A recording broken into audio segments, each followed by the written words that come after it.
For several years, St. John's iconic Rockwood Park, the largest urban park in Canada at the time, was turned into a summer fairgrounds based on New York City's famous Coney Island. In the early 1900s, it featured rides that had never been seen before, like a Ferris wheel and a merry-go-round, nightly fireworks, bars and restaurants, and acrobatic performances so daring that the daredevil chickened out, and a local waiter stepped in to perform them instead. One particular reporter, who certainly had a chip on his shoulder about the changes to the beloved park, was sent to cover its grand opening, but this reporter, voiced by our special guest star James Mullinger, actually came to enjoy the carnival, much to his surprise. You're listening to Backyard History, the hidden stories that happened in your own backyard, the podcast version of the weekly history column running in newspapers across the Maritimes, with your host and author, Andrew McLean.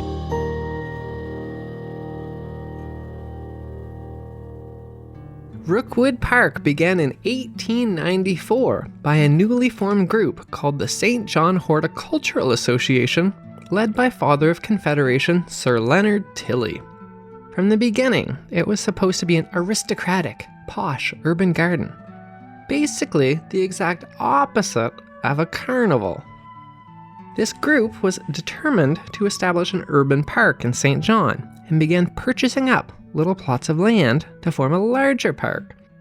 One of these modest plots of land was named Rookwood, which is spelled like Rockwood, but St. Johners won't be very impressed if you don't pronounce it as Rookwood, and that's where the park's name came from.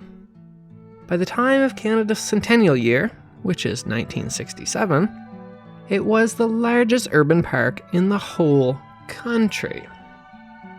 Much of the early work building the park was done by prisoners from local jails. There was even a little prison cell on the park's ground, in case the prisoners attempted to escape.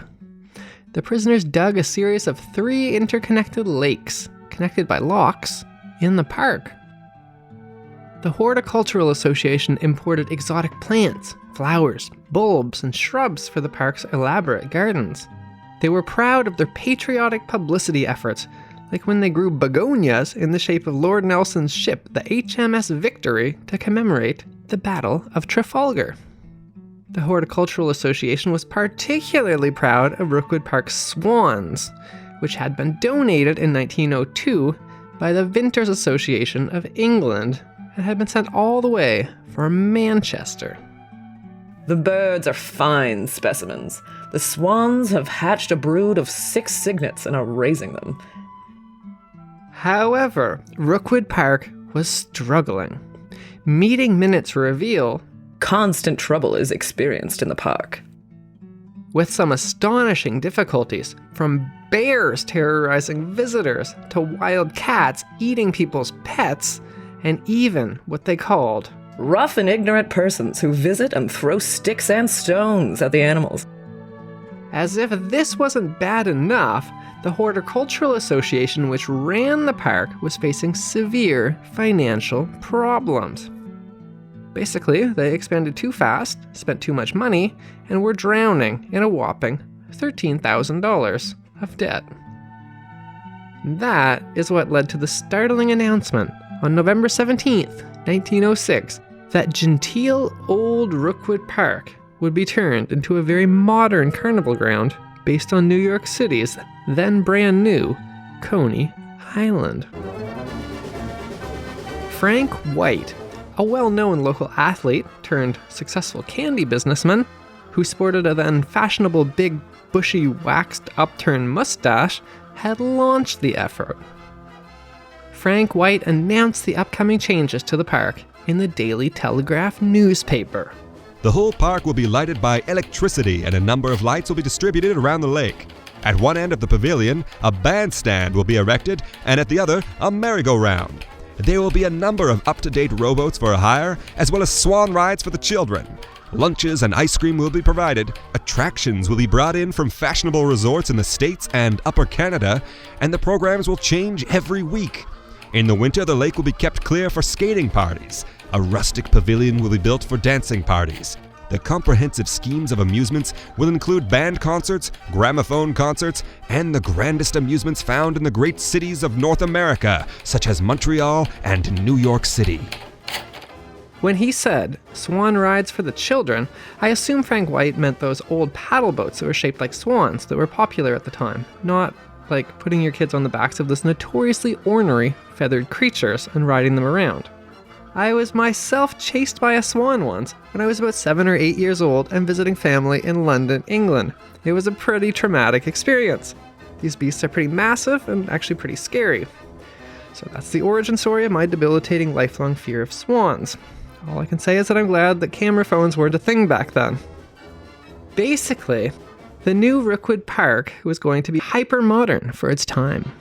Electricity was still quite rare back then, and the whole park was going to be lit up with lights. There would be music played on gramophone records at a time when modern-ish pop music was quickly becoming popular.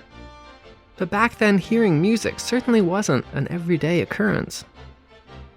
There would also be a restaurant offering soda pop, which was an incredibly popular and relatively new novelty drink at the time, as well as alcoholic refreshments, except, of course, on Sundays.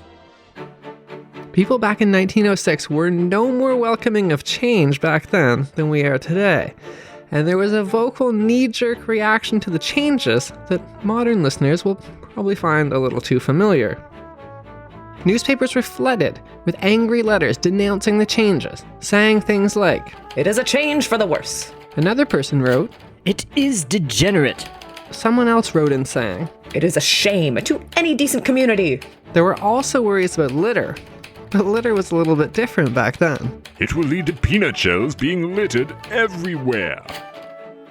Despite the opponents, and there were a lot of them, the renovations to Rockwood Park went ahead that spring, and it held its grand opening on a sunny and warm July the 1st, 1907. Thousands of people came out to see the new park. The Sun newspaper sent a reporter who opposed the changes to the park to cover its opening. He was a very curmudgeonly sounding reporter who began his article by complaining. Rockwood Park's religious quiet of its sylvan temples was shattered by a merry-go-round orchestra, its proudest mountain o'ertopped by a Yankethied ferris wheel, and its sacred waters streaked with the wakes of dozens of badly rowed boats and canoes handled by untrained paddles. In the centre of the once magnificent breathing spot stands a gaudy pavilion. Prosaic electrical poles line rustic roads, and clusters of incandescents stand ready to oust fair Luna from her steady job. Rockwood Park was an entirely new experience on Saturday. However, even this curmudgeon managed to be won over by the end of the day when he wrote, It was Rockwood Park's fresh debut in every sense of the word, and it is surely no fiction to state that it made a markedly favourable impression.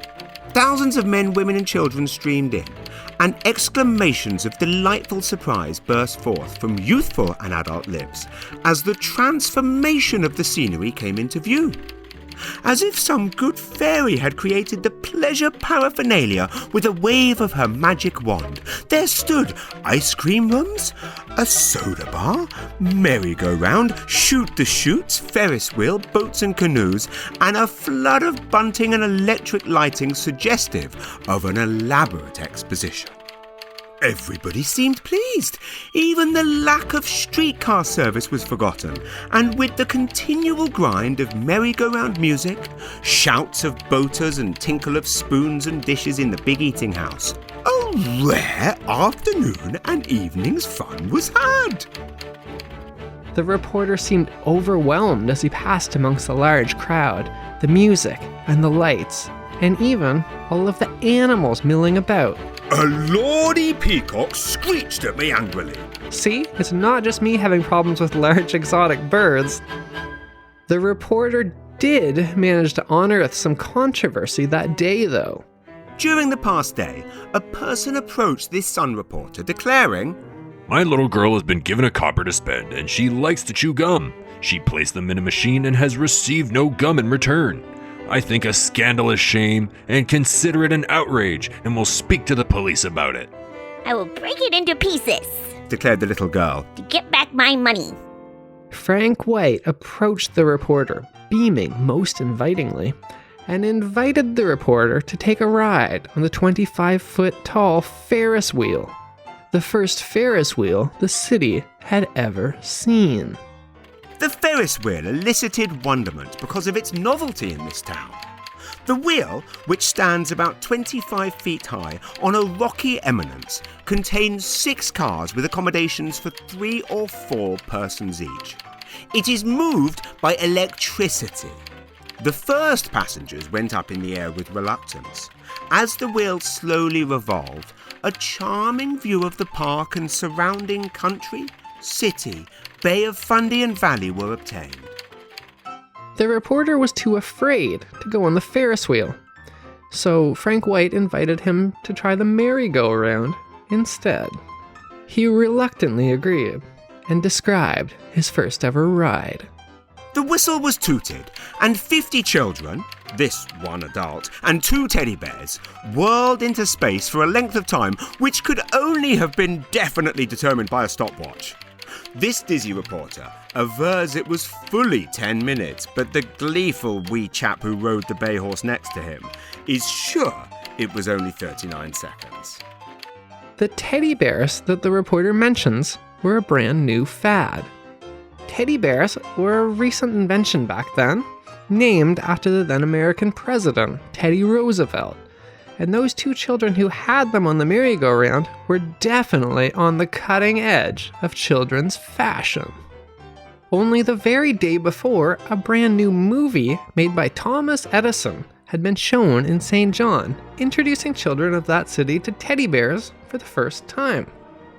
It was one of the first ever animated movies, and it involved Goldilocks secretly spying on teddy bears.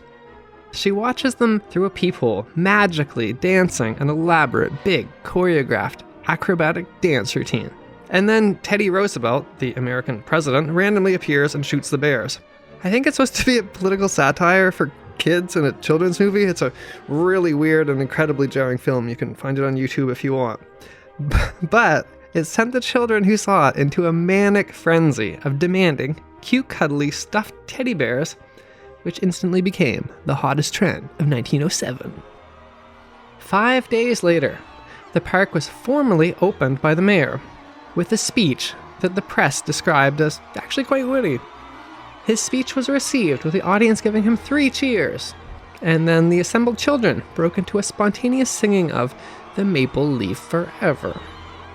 The event featured free soda pop, and at night there was the first of what would be a nightly fireworks display at the park. An astonishing 12,000 of the city's 41,000 residents visited that day. What everyone wanted to see that day, though, was the first ever Shoot the Chutes act, a remarkably dangerous-looking giant slide that would launch a daredevil on a bicycle into Lily Lake. A stuntman named Jack Armour had been hired to perform the feat. He came down all the way from Montreal, which at the time was Canada's biggest city, to perform this risky trick. However, as soon as he actually saw the Shoot the Chutes, he balked at how unsafe it looked and refused to go down it. Meanwhile, there was a commotion around the slide as Crowds pushed in. Police had some words with some men who were too eager. further drama happened when Frank White, hearing that the stuntman was refusing to go down the Shoot the Chutes, grabbed a canoe on the far side of Lily Lake and furiously paddled across towards the giant slide to try and calm things down. His canoe got caught by a strong wind and flipped over, landing him, in a full three-piece suit, in the water. The Sun newspaper reported, Frank White got a ducking today in an accident that caused much excitement among the large number of people in the park. The wind was blowing hard at the time, and in the middle of the lake the canoe overturned and Mr. White was soon struggling in the water. Despite all kinds of advice being shouted to Mr. White from the shore, he clung to the canoe for 10 minutes before being rescued, and was exhausted when he reached the shore. In this highly charged atmosphere, much to everyone's astonishment, a young caterer named Charles Fish volunteered to ride the bicycle down the chute's giant slide. As a waiter, he had never done this before. He also didn't have any safety gear. The many onlookers held their breath. Charles Fish got on the bicycle at the top and went careening at breakneck speed down the giant slide. Instead of having his bicycle launched up into the air on the ramp at the bottom and then gracefully sailing through the air on his bicycle before splashing into the lake like he was supposed to, Charles Fish hit the ramp too hard and was launched over the bicycle's handlebars, flying headfirst into the lake. St. Johners, having never actually seen the feat performed before, assumed this was what was supposed to happen and erupted into rapturous applause. Charles Fish would become a St. John celebrity and would go on to perform his curious personal performance of flying over the handlebars every evening while the park remained open. Frank White had signed a 10-year lease to create his carnival in Rockwood Park, but it wouldn't last that long. It was pared down to a shadow of its former glory only 7 years later, during the summer that the First World War broke out. It faded away during the 4 long years of the war and would slip into obscurity with a quiet sigh, never regaining its early splendor of those heady, optimistic years at the beginning of the 20th century when it seemed like anything was possible. That was Backyard History with your host, Andrew McLean. Thanks for listening, and stay tuned for another hidden story that happened in your own backyard.